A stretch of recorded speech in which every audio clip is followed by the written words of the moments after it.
अब आप AP का सम निकालने का मैथड, पहले मैं बेसिक जानकारी दे रहा, ध्यान से समझिए बेटा। देखो ये शर्त है इसकी, क्लास 10 AP एक्सरसाइज 5.3। सुनो बेटा, पहले बेसिक कॉन्सेप्ट जानकर देंगे, उसके बाद देंगे क्वेश्चन। देखो अगर आपको ना याद रखा हो, पहले पहचान करेंगे AP है नहीं है, अगर AP नहीं होगी फिर फॉर्मूला लगने का कोई भी भाई AP का, ठीक है ना।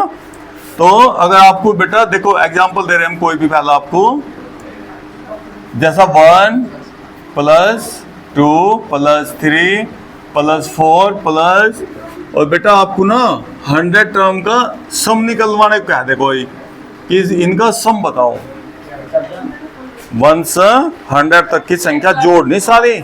देखो जब 10 तक, फिर 10 से 11 12 13 20 है ना, ऐसे जोड़ना। देखो अगर आप कैलकुलेटर से जोड़ोगे टाइम लग जाएगा, शायद लगेगा ना। लेकिन देखो आपके पास एक मेथड है, कैसा बेटा मेथड, अगर आप इसे ही ना ये दो तो पता आपको इनसे इन तक कितनी संख्या टोटल 100 संख्या ना बेटा। देखो क्या मेथड है भाई, ये जो AP लिख रही है ना बेटा, AP क्या है इसे, क्योंकि इसमें क्या होगा, सब में 1 1 जुड़ रहा। देखो 1 1 2 2 1 3 4 1 1 जुड़ रहा ना, AP ना फिर तो इसे AP को ना उल्टा कर लो इसके नीचे बेटा, जो 100 है ना उसे यहाँ लिख लो, 100 से पहले क्या होगा, हाँ 99 को बेटा यहाँ लिख लो, और प्लस डॉट डॉट डॉट, और जो 1 है ना 1 कहाँ लिखेंगे, और बेटा 2 कहाँ लिखेंगे। देखो से जो का तो वो उल्टा कर दिया इसके नीचे, जो उसका लास्ट था वो इसका फर्स्ट बना दिया, फर्स्ट वाला लास्ट टर्म बना दिया। अब इन्हें दोनों को एडिंग करो बेटा, देखियो दोनों को इक्वेशन को ऐड कर दो, ऐसा ऐसे जुड़ कर कितने ऐसे हो गए बेटा, 100 में 1 जोड़ियो बेटा, 99 में 2 जोड़ियो, प्लस डॉट डॉट डॉट, ऐसे इनका जोड़ बताइए बेटा, और बेटा 99 में 2 जुड़ गए। अच्छा बताओ, आपने कोई संख्या छोड़ी भी नहीं, शुरू के भी लिखे और लास्ट का भी लिखा, सारे लिखे, तो ये अब भी यहां से यहां तक कितनी संख्या पर टोटल 100 संख्या ना। अब आप मुझे बताओ, मैं आपको कहूं भाई 1 + 1 + 1 + 1 जोड़ो जी, तो इनका जोड़ 4 आ गया बेटा। इसे आप ऐसे भी तो लिख सको 1 × 4, क्योंकि 4 बार जोड़ा 1, 4 से मल्टीप्लाई कर लो चाहे। ऐसे यहाँ आप 101 कितनी बार जोड़ रहे भाई, कितनी बार जोड़ रहे बेटा, तो सीधा 100 की गुणा नहीं करके लिख सकते। और फिर ये जो 2 मल्टीप्लाई में ना, ये 2 कहाँ भेज देंगे आप, अपॉन में भाई। और देखियो बेटा इनका जोड़ आ गया, देखियो 0 ना यहाँ लगा लो, और इस 5 की मल्टीप्लाई करो इसमें सीधा, 5 × 5 0 और 5। देखो कितना आसान तरीका भाई जोड़ने का। हाँ बेटा an का मतलब हो गया nth टर्म, जैसा first term, second term, third term.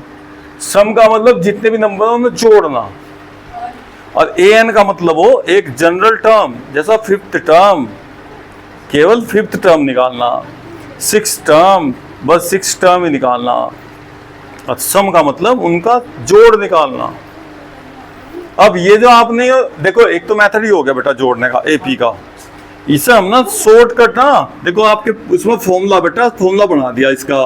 देखो जो 2 अपॉन में गया ना, ये वाला 2, और बेटा यहाँ 2a, देखो पहले तो मैं आपको शॉर्टकट लिखवाऊंगे a + l। देखो ध्यान से देखो, देख यहाँ जो हमने लिखा ना बेटा, देखिए हाँ वही आया होगा, देखो सुनिए, देखो ध्यान से देखो, ये जो 101 था, 101 में एक तो 1 जुड़ा, एक बेटा लास्ट टर्म, और बेटा n की वैल्यू कहाँ आई, मल्टीप्लाई में आई। तो देखो फॉर्मूला बन गया, देखो first term plus last term, और फिर n का मतलब जितने भी टर्म होंगे, नंबर ऑफ टर्म, और अपॉन 2, सीधा फॉर्मूला लगा सको। आपको लास्ट टर्म दे रखा हो, फर्स्ट टर्म दे रखा हो बेटा, और नंबर ऑफ टर्म मतलब जितनी संख्या में पता हो आपको, 3 है 4 है 5 है, तो आप सीधा सम निकल लगा दोगे फॉर्मूला। फिर आप ना बेटा लास्ट टर्म का फॉर्मूला भी जानते हो आप, a + n - 1 × d, nth term का फॉर्मूला जानो ना, तो आप इसकी वैल्यू रख दो बेटा, a + l की वैल्यू रख दी बेटा वाली, a + n - 1 × a में a प्लस कर लो, आपका एक फॉर्मूला फिर से दोबारा नया बन के आ गया। ये आपका सम का फॉर्मूला बेटा n टर्म का। अगर n टर्म को आपको जोड़ना हो, 2 फॉर्मूले हो गए, अगर लास्ट टर्म हो सीधा a + l, और बेटा नंबर ऑफ टर्म दे रखे हो 50, 100, 150, 200, तो फिर आप ये फॉर्मूला लगा लेंगे। सही है। अब हम आपको एक क्वेश्चन आपकी किताब का देखो भैया, 5.3 का कोई भी एक क्वेश्चन आपको जो भारी सा लगता हो ना बेटा, मेरे से पूछ लेंगे आप। एक्सरसाइज 5.3 देखो, फर्स्ट का बेटा सेकंड वाला कहूंगा। एक तो इसमें माइनस माइनस आ रहा है, बच्चे कंफ्यूज हो गए बेटा इसमें। देखो -37 -33 -29 डॉट डॉट डॉट। बेटा कितने टर्म तक का क्या रखा? n इक्वल टू कितनी संख्या जोड़नी इसके आपको? कितनी संख्या जोड़नी? 12। बेटा 12 टर्म तक का सम निकालना। ठीक है। अब इसमें फर्स्ट टर्म बताइए भाई, फर्स्ट टर्म कितना बेटा इसमें देखियो, इस एपी का फर्स्ट टर्म बताओ। बिल्कुल सही बात, a equal to -37। Common difference निकालना तो सेकंड टर्म में से फर्स्ट टर्म माइनस। बेटा ये तो हो गया फर्स्ट टर्म, ये हो गया सेकंड टर्म, थर्ड टर्म है ना। तो सेकंड टर्म कितना माइनस का?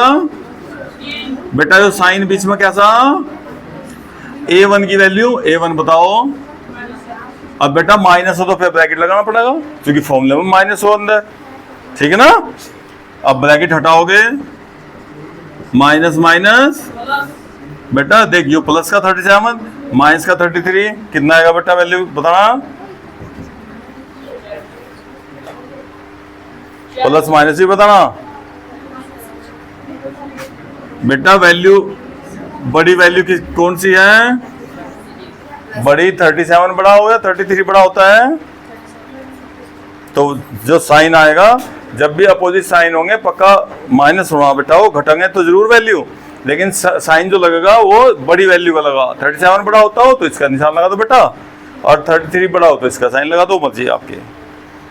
क्लियर। अब देखो भाई सुनो, ए आ गया बेटा, एन है, कितने टर्म जोड़ सम करना। अब आपको सम का formula Sn is equal to 2a plus n minus 1 into d। Number of term बेटा, n की वैल्यू कितनी बच्चों? 12। ए फर्स्ट टर्म कितना बेटा? अब Sn लिखना क्या, देखो ये तो 2 तो इसकी मल्टीप्लाई में था भाई, अब होगा मल्टीप्लाई में। ठीक है।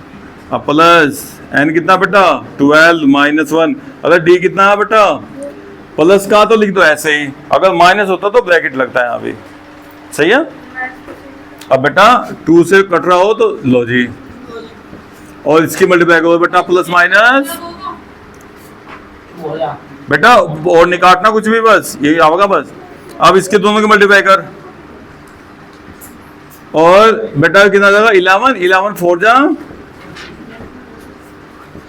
अब बेटा 74 में से 44 माइनस कर, तो माइनस के, तो माइनस संख्या बड़ी प्लस संख्या छोटी, घटाएंगे जरूरी है, माइनस ही आओगा हमेशा, लेकिन घट प्लस माइनस होना बेटा तो घटाएंगे पक्का, लेकिन जो वैल्यू बड़ी होगी 74 बढ़ाना 44 से, तो इसलिए माइनस। अब बेटा इसमें जोड़ लगा दे, माइनस 6 3 जा, और माइनस साइन। देखो भाई जब आप बहुत सारी संख्या माइनस की जोड़ेंगे तो माइनस में आंसर आना बेटा। देखो ये देखो माइनस माइनस थी, अगर जाकर भले ही प्लस हो रही हो कहीं से, लेकिन इसका मतलब माइनस की वैल्यू ज्यादा होगी, प्लस की वैल्यू कम रहेगी भाई कहीं ना कहीं बेटा।